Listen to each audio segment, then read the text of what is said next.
Baik Bapak Ibu, ya mari kita bersama-sama untuk menghemat waktu satu firman Tuhan yang sudah sering kita baca, bahkan mungkin sudah kita khotbahkan hari ini dari Kisah Para Rasul.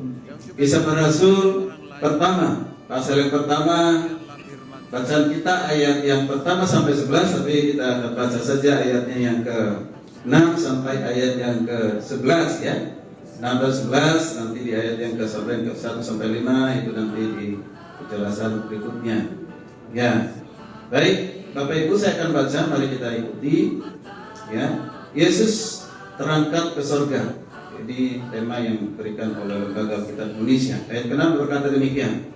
Maka bertanyalah mereka yang berkumpul di situ, Tuhan, maukah Engkau pada masa ini memulihkan kerajaan bagi Israel? Jawabnya, Engkau tidak perlu mengetahui masa dan waktu yang ditetapkan Bapa sendiri menurut kuasanya. Tetapi kamu akan menerima kuasa kalau Roh Kudus turun ke atas kamu, dan kamu akan menjadi saksiku di Yerusalem dan di seluruh Yudea, Samaria, dan sampai ke ujung bumi. Sesudah ia mengatakan demikian, terangkatlah ia disaksikan oleh mereka, dan awan menutupinya dari pandangan mereka.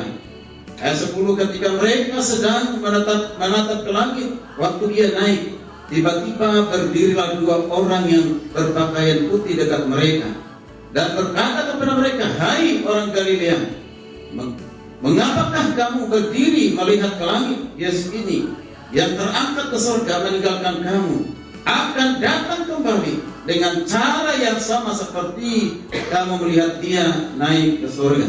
Puji Tuhan. Firman Tuhan ini tadi saya katakan mungkin kita sudah sering baca, bahkan juga sudah kita khotbahkan.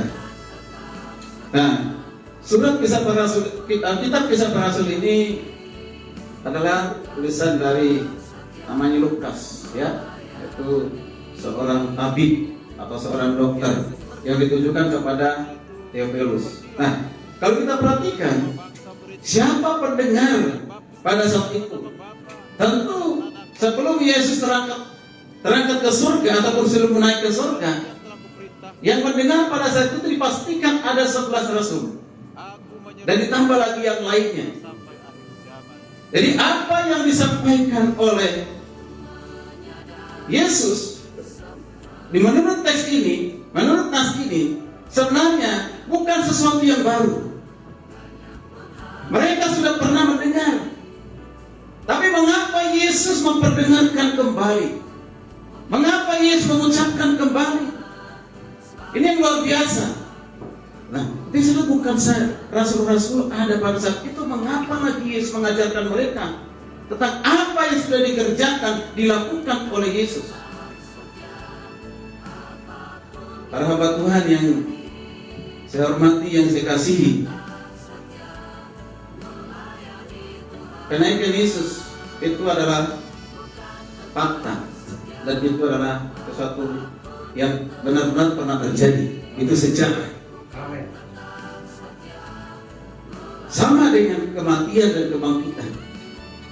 Tidak akan ada kenaikan tanpa kematian dan kebangkitan. Nah, kita perhatikan bersama-sama. Masalah kenaikan Yesus ke surga, kita udah pasti tahu untuk apa dia ke surga. Pasti kita semua udah tahu. Ada yang mengatakan menjadikan tempat bagi kita. Tapi seringkali diskusi di kelas, Pak, berarti sebelum Yesus naik ke surga belum ada surga dong? Kan gitu. Kan dikatakan menyediakan tempat. Namanya kata menyediakan itu biasanya dari yang tidak ada jadi ada, disediakan begitu. Apakah benar demikian? Ya. Sebelum Yesus naik ke surga, surga sudah ada. Amin. Nah, seperti yang dikatakan oleh Yesus sendiri di kitab Yohanes pasal 15 kepada Thomas, ya, yang tidak percaya. Dia melihat dulu baru percaya. Dia tidak tahu jalan ke surga. Maka Yesus mengatakan, aku akan pergi ke sana menyediakan tempat bagimu. Luar biasa. Hidup kita, tujuan hidup kita bukan dunia ini. Tujuan hidup kita adalah surga. Amin. Nah, saya mengatakan begini, Bapak Ibu dikasih Tuhan, kita sudah tahu bahwa Yesus naik ke surga menyediakan tempat bagi kita, dan dialah jalan ke surga itu, tidak ada jalan lain. Ini yang kita beritakan lewat pelayan kita di Prepor City Bekasi dan yang lainnya. Saya sama senang boleh dilibatkan dalam pelayanan ini. Luar biasa, karena jangkauannya luas. Apalagi kalau sudah dibuat di YouTube, berarti hari ini diputar, nanti itu sampai selama YouTube ada, orang banyak mendengar. Percaya pasti banyak orang yang bertobat. Terima Yesus. Amin. Nah, Bapak Ibu dikasih Tuhan, kenaikan Yesus bukan saja untuk menunjukkan bahwa dia menyediakan tempat di surga, tapi juga sebenarnya menunjukkan bahwa pekerjaan Yesus di dunia ini sudah selesai, sudah sempurna. Jadi pekerjaan untuk menebus dosa manusia sudah dikerjakan, itu sudah dilakukan dengan sempurna oleh Yesus. Kita tahu semua itu. Tapi persoalannya sekarang, apa yang harus kita kerjakan, kita lakukan supaya surga itu penuh, neraka kosong. Ya, apakah mungkin kosong, neraka kosong kan gitu ya? Ya, artinya apa? Kita dipanggil oleh Tuhan untuk memenuhi surga. Amin. Untuk itulah 11 rasul dan juga murid-murid yang lain diingatkan apa yang menjadi tugas dan tanggung jawabnya sesuai dengan amanat agung Matius 28 ayat 19 sampai 20 itu. Pergilah, jadikanlah semua bangsa muridmu dan baptislah mereka dalam nama Bapa, Anak dan Roh Kudus, dan ajarlah mereka melakukan segala sesuatu yang kuperintahkan kepadamu. Ini amanat agung bukan saja kepada 11 rasul, tetapi juga pada murid-murid, pada hamba Tuhan, dan juga seluruh jemaat. Orang Kristen harus mengambil bagian. Karena apa? Amanat ini yang menentukan kehidupan hari ini, hari esok akan selama-lamanya. Bapak Ibu dikasih Tuhan, kalau kita melihat di sini murid-murid ini, mereka terpesona melihat kenaikan Yesus ke surga. Mereka terpesona, segala terpesona, tapi juga merasa kehilangan.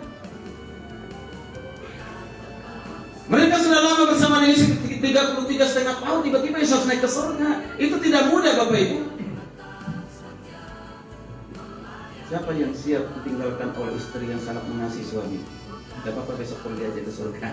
Tidak ada, kan? Tidak ada orang yang mau cepat berpisah, tidak ada. Ya, maunya bersama-sama. Bahkan dikatakan nanti kalau mati, kita mati berdua aja ya. Jangan dahului saya. Katakan, artinya apa? Tidak mau terpisah, maunya sama-sama. Nah, murid-murid juga demikian, Bapak Ibu kasih Tuhan. Sepertinya mereka tidak mau terpisah dari Tuhan Yesus. Nah, ini udah 5 menit, Pak. 3 menit lagi. Belum masuk ke intinya ini. Nah, hal yang penting sebenarnya tema dari kisah para rasul ini adalah di ayat ke-8, saya baca sekali lagi. Tetapi kamu akan menerima kuasa kalau Roh Kudus turun ke atas kamu, dan kamu akan menjadi saksiku di Yerusalem dan seluruh Yudea dan Samaria dan sampai ke ujung bumi. Inilah tema dari kisah para rasul sampai pasal terakhir. Ini temanya, yaitu keharusan untuk memberitakan Injil. Keharusan untuk memberitakan Injil. Siapa ada tanggung jawab? Siapa memberitakan Injil itu? Kalau jemaat bilang itu pekerjaannya Pak Sabto, pekerjaannya Pak Ado, pekerjaannya hamba Tuhan. Ternyata tidak.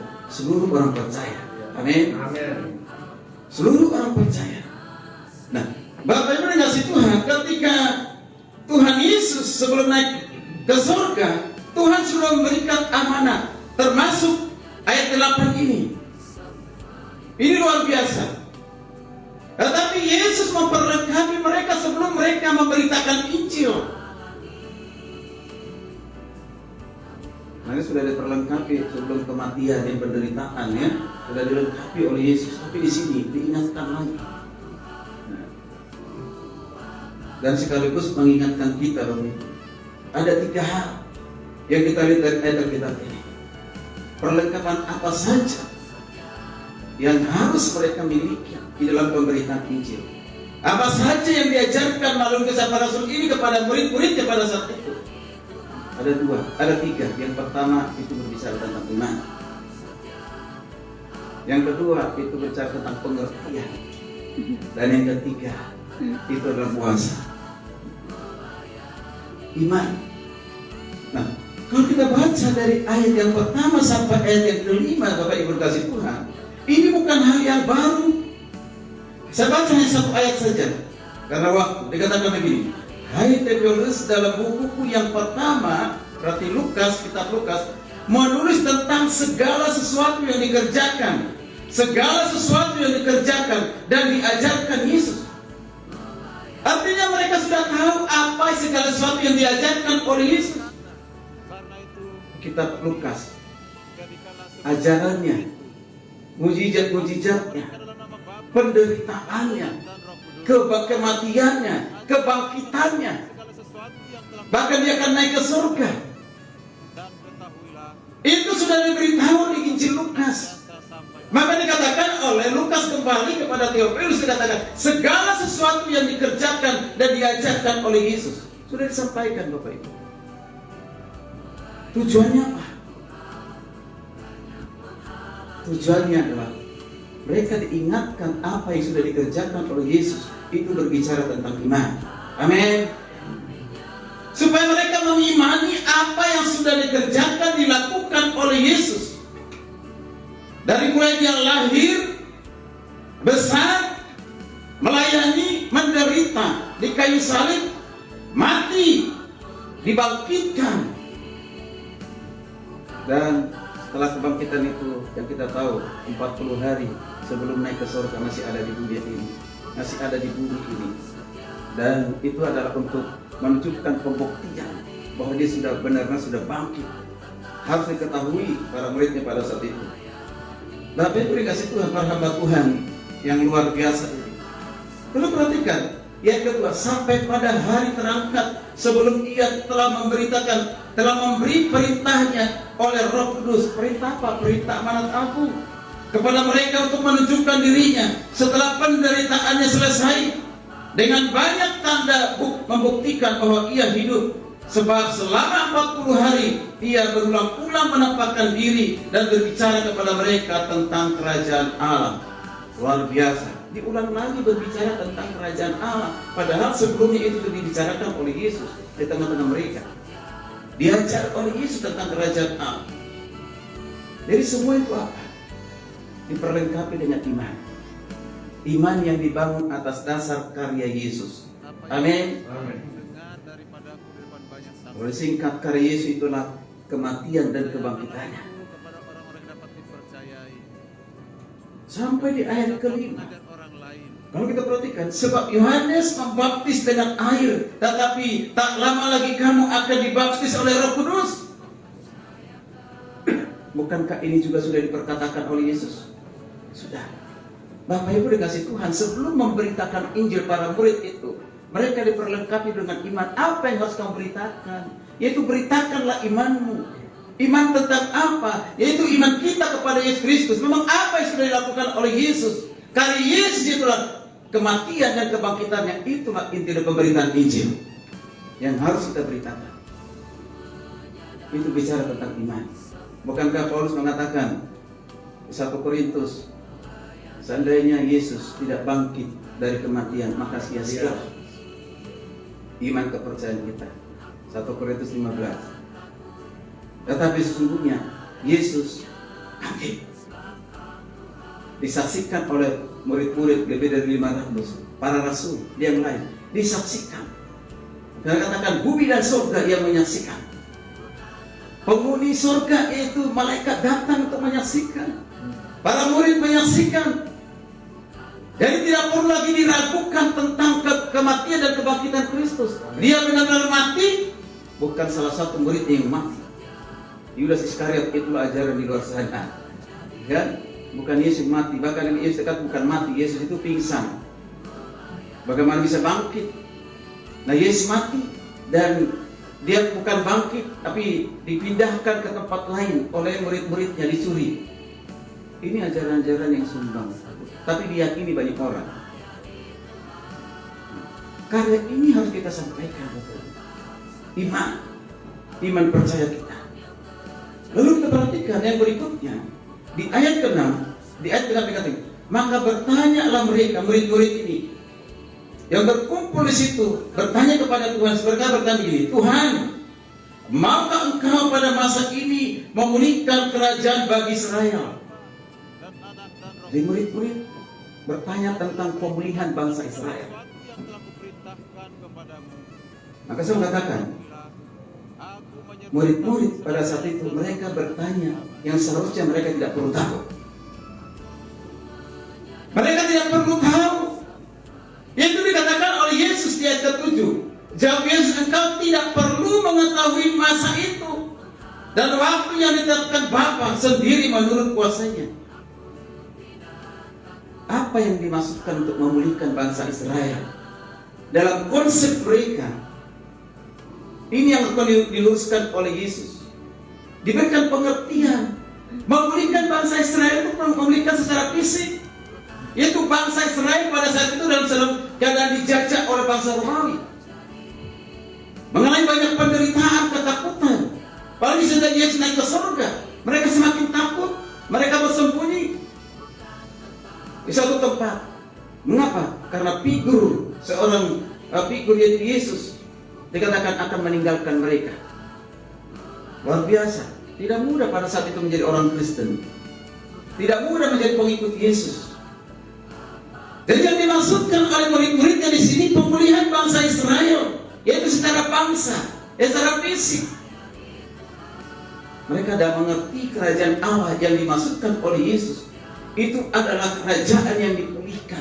Kalau kita perhatikan, Ibu dikasih Tuhan, apa hubungannya ayat 6, ayat 7 dengan ayat 8? Yesus mengatakan, kerajaan yang akan dipulihkan itu, yang akan dibangun itu, yang akan diteruskan, diberitakan, tidak ada kerajaan lain, bukan kerajaan Israel, tetapi kerajaan surga. Amin. Kerajaan surga yang bukan saja untuk bangsa Israel, tapi juga untuk bangsa-bangsa lain. Jadi untuk membangun kerajaan itu, Yesus harus menjelaskan kepada mereka. Karena di pikiran mereka adalah kerajaan duniawi, Bapak Ibu, bukan kerajaan surgawi. Jadi pengertian mereka dipulihkan.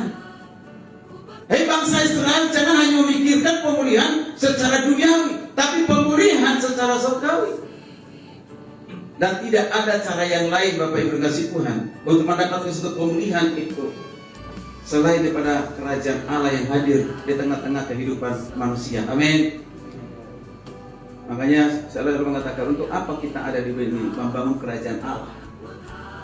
Pendeta, hamba Tuhan, para penginjil dipanggil bukan untuk membangun kerajaan sendiri, tapi membangun kerajaan Allah. Tapi seringkali kita temukan hamba Tuhan membangun kerajaan sendiri.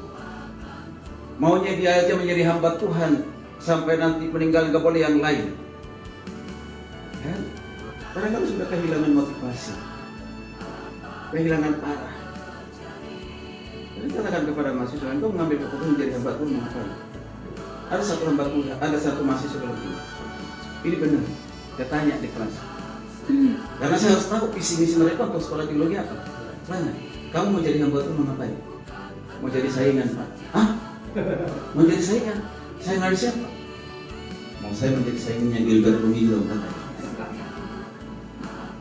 Beneran dia bilang begitu, saya mau jadi saingan. Memang hanya Gilbert Rumilo yang bisa terkenal dan berkhotbah, saya belum bisa. Dia bilang, kamu tunduk di hadapan Tuhan, kamu berdoa lagi, ya tanya sungguh-sungguh kepada Tuhan. Saya yakin itu bukan dari Tuhan. Ya, itu egomu yang menonjol di situ. Tanya lagi kepada Tuhan. Nanti kalau kamu tidak bisa seperti Gilbert, kamu akan gila, marah masuk ke rumah sakit jiwa. Ya benar. Gak lama nggak bertahan tuh perguruan tinggi teologi. Jadi udah di mana yang menjadi saingannya Gilbert Rumendo? Udah kabur, sudah nggak ada. Apa itu dikasih Tuhan? Kalau orang tidak tahu untuk apa dia dipanggil, siapa yang memanggil, siapa yang memanggil dan untuk apa yang dipanggil, dia akan mengalir berjalan begitu saja. Karena panggilan kita adalah panggilan untuk membangun kerajaan Allah di tengah-tengah dunia ini. Amin. Amin. Pemikiran inilah yang diluruskan oleh Yesus kepada orang-orang Israel. Mengapa? Karena hanya dengan kerajaan Allah yang membawa pada pemberian. Amin. Dan kerajaan ini harus kita lebarkan selebar-lebarnya. Amin. Bapak Ibu dikasih Tuhan, kita perhatikan bersama-sama, selain untuk memberikan pengertian kepada orang Israel, pada murid-muridnya, dan juga yang ketiga, ini berbicara tentang kuasa. Di ayat ke-8, tetapi kamu akan menerima kuasa kalau Roh Kudus turun ke atas kamu. Itu ada kata kuasa, dunamis, dinamika, suatu ledakan. Ini kuasa untuk apa? Kuasa untuk memberitakan Injil, keberanian untuk memberitakan Injil. Dengan kuasa itu kita diberikan hikmat dalam memberitakan Injil. Tetapi dengan pengaku dari Pak Riko ini sekarang penginjilannya dengan menggunakan kitab yang lain, artinya Islamologi. Mantap beliau. Pernah saya undang khotbah di Taros, ya, masih ingat ya? Luar itu kata dari Al-Quran, ya kan? Nah, tetapi di atas segalanya itu adalah firman Tuhan, Alkitab yang kita miliki ini. Amin. Itu Tuhan. Bapak Ibu dikasih Tuhan, kuasa inilah ada pada setiap kita yang sudah percaya terima Yesus sebagai Tuhan Juru Selamat. Ketika kita menerima Roh Kudus, kuasa itu sudah ada pada kita. Persoalannya sekarang, masalah sekarang, apakah kuasa itu kita gunakan atau tidak? Kita sudah terima, tetapi seringkali kita tidak menggunakan. Di dalam membangun kerajaan Allah, dalam memberitakan Injil, kuasa ini yang harus kita gunakan. Amin. Bapak Ibu dikasih Tuhan, tanpa kuasa kita tidak ada apa-apanya. Tanpa kuasa tidak bisa memberitakan Injil. Atau mungkin kita lakukan karena didorong oleh kedagingan. Mahasiswa SDK Taros semester 3 sudah mulai wajib memberitakan Injil dan harus memberikan laporan setiap bulannya. Mahasiswa praktek pelayanan lapangan selama 6 bulan. Yang utama pelayan mereka bukan mengajar di kelas, bukan berkhotbah di mimbar. Sebab orang yang tidak kuliah pun bisa lakukan itu. Bukan main musik, bukan terus sekolah minggu, tetapi penginjilan di lapangan. Puji Tuhan, yang 6 bulan yang lalu mereka praktek pelayanan lapangan di berbagai daerah. Hampir 2.000 orang yang sudah kontak itu luar biasa. Dan di antara dari 2.000 itu ada hampir 100 orang percaya terima Yesus. Dari 100 itu ada mereka dibaptis, mereka terima Yesus dan dibaptis. Apalagi hak mahasiswa ini? Siapa yang dibaptis? Saya Pak. Kok kamu yang baptis?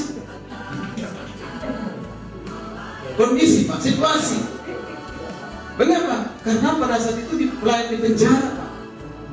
Karena pelayan di penjara nggak mungkin lagi saya panggil Pak Pendeta. Pak Pendeta datang ke sini mau baptis. Dan orang itu minta langsung dibaptis. Sudah Pak, di penjara ada di situ pelayanan, saya baptis saja. Karena itu, wah, luar biasa. jadikanlah semua bangsa muridku. Wow. Dan Ada agama baptislah mereka dalam nama Konghucu, Bapa Hindu, dan Anak Muslim. dan Roh Kudus. Dan Ada ajarlah mereka 2 orang melakukan kita segala tempatkan sesuatu yang telah untuk kuperintahkan menjangkau kota kepadamu. Bekasi dalam penginjilan Dan di lapangan. ketahuilah, aku Mereka menyertai menginjil kamu anak-anak senantiasa jalan itu sampai pang-pang akhir itu. zaman. Haleluya.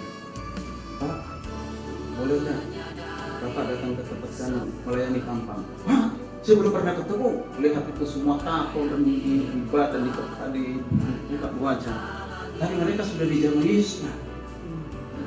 Dia membaptis berapa orang? 11 orang. Pak, Pak. Luar biasa. Dan dimuridkan. Luar biasa. Nah, maksud saya di sini kasih Tuhan, apapun kondisi keadaan dosa seseorang, yang bisa memulihkan, mengampuni itu tidak ada yang lain dengan cara memberitakan Injil. Dia percaya kepada Kristus, maka penginjilan itu satu harus kita lakukan. Maka kita perhatikan di sini, kan katakan tadi murid-murid itu terpesona melihat Yesus naik ke surga di ayat 9 sampai 10 itu. Nah, itu perhatikan di sini. Tetapi ketika mereka sedang menatap ke langit waktu Yesus naik, tiba-tiba berdirilah malaikat Tuhan yang berpakaian putih. Dikatakan apa? Kepada mereka, hai orang-orang Galilea, Mengapa kamu berdiri melihat ke langit? Yesus ini yang terangkat ke surga meninggalkan kamu akan datang kembali dengan cara yang sama. Mengapa malaikat penting menyampaikan itu? Padahal sebenarnya di ayat pertama ke-5 sampai ke-5 ditambahkan lagi selanjutnya, ditambah lagi kita Lukas, udah cukup, udah lebih dari cukup. Udah lebih dari cukup. Udah pergilah, Yesus sudah naik ke surga, kan udah pernah dikatakan, udah pergilah. Tapi mereka belum lihat terus. Mereka maksudnya jangan hanya tahu Yesus naik ke surga, dan mereka juga pastikan bahwa mereka juga pasti ke surga. Kita ini juga hamba-hamba Tuhan harus yakin bahwa kita ini orang-orang penghuni surga suatu saat. Amin. Kalau kita enggak yakin, ada nggak hamba Tuhan yang enggak yakin? Ada. Seperti agen bis di terminal Bekasi itu. Ya, dia tahu bis mana yang ke Tasikmalaya. Tahu kan? Ayo naik Tasikmalaya. Udah perlu diponis sama dia berangkat, dia tinggal. Tentu di antara kita jadi seperti itu. Amin. Amin. Jadi jangan hanya kita tahu Yesus naik ke surga, menyediakan tempat bagi kita yang percaya kepadanya.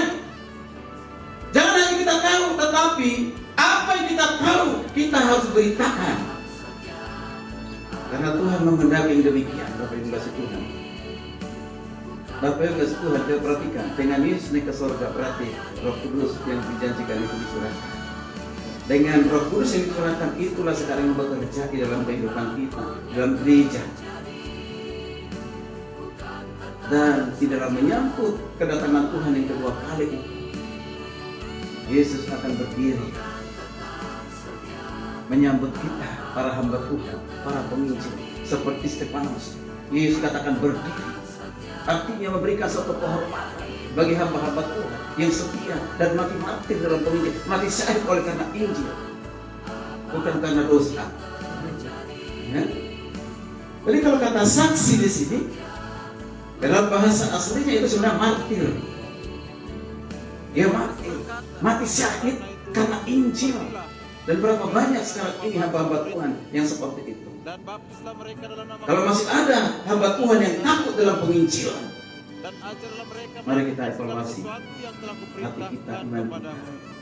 Dan Kita punya kuasa, tapi kita tidak menggunakan kuasa kita. kamu senantiasa sama Bapak Ibu dalam menanti kedatangan Tuhan yang kedua kali, marilah kita tetap setia, bertekun untuk memberitakan Injil dengan pengertian, dengan pemahaman. Amin. Maka tiga hal ini, yang pertama kita sudah diperlengkapi dengan iman. Yang kedua, kita sudah diperlengkapi dengan pengertian akan pengetahuan Alkitab. Maka kita tidak akan pernah berhenti belajar. Sampai hari ini saya tidak pernah berhenti belajar, tidak pernah merasa lebih pintar, lebih cerdas, dan sudah banyak tahu. Justru semakin kita belajar, kita sadar ternyata masih banyak yang kita tidak tahu. Pengertian kita itu akan terus berkembang tentang pengetahuan teologi, pengetahuan Alkitab, kalau kita mau terus memberikan waktu untuk belajar. Karena itu belajar dari sekitar terus. Promosi ini. Ya, Bapak itu asik loh belajar itu. Asik banget ada ibu kita di sini. Wah, apalagi kalau kelas karyawan atau kelas hamba-hamba Tuhan, oh itu perdebatan luar biasa. Ini saya sedang mengajar pasca sarjana. Itu saya nggak capek kalau mengajari pasca sarjana. Yang capek itu kalau di ekstrakurikuler. Mengapa? Karena kita ini yang berbicara 100%. Kalau hamba-hamba Tuhan itu interaksinya hebat luar biasa gitu, ya kan? Nah itu, jadi ilmu kita pun harus kita kuatkan. Kalau kita hanya mau menyampaikan, tidak ditanya, tidak ada interaksi, ya tidurlah kita punya pengetahuan. Dan mereka bertanya terus. Bahkan ada yang sudah dokter pendidikan di Manado sana ikut kuliah. Dia sudah banyak buat jurnal, udah hebat. Dia kuliah ambil MPH. Nah orang ini yang terus mengejar menyampaikan sesuatu. Luar biasa kalau bukan hikmah Tuhan dan pernah belajar dan mungkin bisa mempermalukan diri sendiri sebagai dosen. Ya, memang dosen juga manusia, maka perlu belajar. Bapak Ibu masih Tuhan, pengertian itu penting. Amin. Karena tanpa pengertian yang benar, itu akan tersesat dan menyesatkan.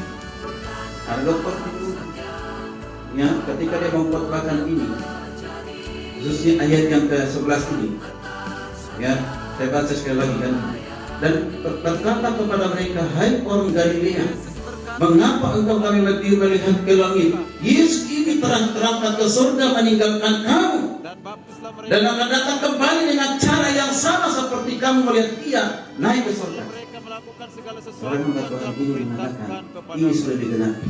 Dan ketahuilah, Apakah setuju ini sudah digenapi? Aku menyertai kamu senantiasa. Yesus yang sudah naik ke surga itu, dia akan datang kembali dengan cara yang sama. Menurut beliau, menurut pengertiannya, ini sudah digenapi. Berarti kita nggak perlu lagi menanti kedatangan Tuhan yang kedua kali. Dan dengan yakin dia mengatakan demikian pada di YouTube.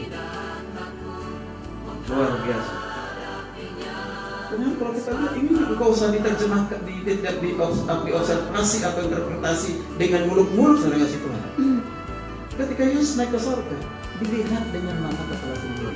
Karena yang naik itu adalah jasmani, tubuh yang sudah dimuliakan itu. Dilihat. Dan itu suatu saat sudah dengan janjinya akan datang, dilihat lagi dengan cara yang sama. Yaitu berarti kenaikannya dan kedatangannya dilihat lagi secara jasmani, tubuh kemuliaan itu dilihat lagi.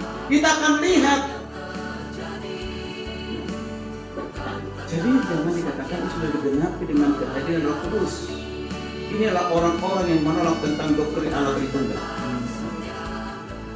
Ada yang mengajarkan Allah Tritunggal, tetapi pengajaran isinya Tritunggal. Bahkan ada yang merendahkan Yesus dengan jelas-jelas mengatakan Yesus lebih rendah dari Bapa. Surat ke-12 luar biasa. Lagu pun tidak ada kata Yesus, semua hanya kata Tuhan Bapa. Bapak Ibu kasih Tuhan, pengertian itu penting. Dan pengertian kita bukan pengertian yang lahir dari diri kita, tapi pengertian yang dituntun oleh Roh Kudus. Amin. Dan kuasa itulah yang menuntun kita untuk semakin mengerti Tuhan yang kita layani, Raja di atas segala Raja, Yesus Kristus. Puji Tuhan. Bersyukur kita sudah diperlengkapi dengan iman, sudah diperlengkapi dengan pengertian akan pengetahuan akan firman Tuhan. Dan kita tinggal menggunakan kuasa yang Tuhan berikan itu sehingga kita lebih efektif lagi di dalam pelayanan, dan kehidupan kita akan berdampak bagi bangsa ini melalui pelayanan Freeport City Bekasi. Selamat melayani, Shalom, Tuhan memberkati.